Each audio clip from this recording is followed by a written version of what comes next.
சௌராஷ்டிரா இலக்கியம் அப்படிங்கிற ஒரு புக்கு. இலக்கியம் பொதுவா இருக்கு, நிறைய இலக்கியங்கள், நிறைய கவிதைகள் எல்லாம் சேர்த்து நிறைய எல்லாம் இருக்கு. ஆனா சௌராஷ்டிரா இலக்கியம்னு ஒரு தலைப்பு வச்சது மிகப்பெரிய எனக்கு ஒரு என்ன நம்ம சமுதாயத்துக்கு நீங்க செஞ்ச மரியாதையா நான் நினைக்கிறேன். அதற்காக முதலில் உங்களை நன்றியும் வாழ்த்துக்களையும் தெரிவித்துக் கொள்கிறேன். கவி ஸ்ரீ வெங்கடசூரி சுவாமிகள் கீர்த்தனைகள், அந்த சௌராஷ்டிரா இலக்கியம் அப்படின்னா என்ன இருக்குமோ அப்படின்னு நமக்கெல்லாம் ஒரு ஐடியா கேள்வி வருது. அதுல என்ன இருக்குன்னா கவி ஸ்ரீ வெங்கடசூரி சுவாமிகளின் கீர்த்தனைகள் முழுவதுமாக இருக்கிறது.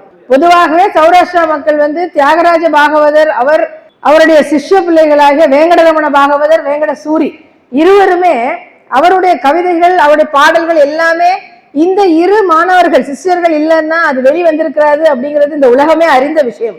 இருந்தாலும் அதுல குறிப்பாக வேங்கடசூரி சுவாமிகளின் வாரிசு, அவர் 5வது தலைமுறை இல்லையா, அவர் இன்னைக்கு அவர் முன்னாடியே இந்த நிகழ்வு நடக்கிறது அப்படிங்கிறது மிக மகிழ்ச்சியான விஷயம். இந்த விஷயத்தை ரொம்ப சிரத்தையா எடுத்து நடத்துறது நம்முடைய திருக்கொண்டா எஸ் பிரேம்குமார், சௌராஷ்டிரா கிளாசிக்கல் போரத்தோட தலைவர்.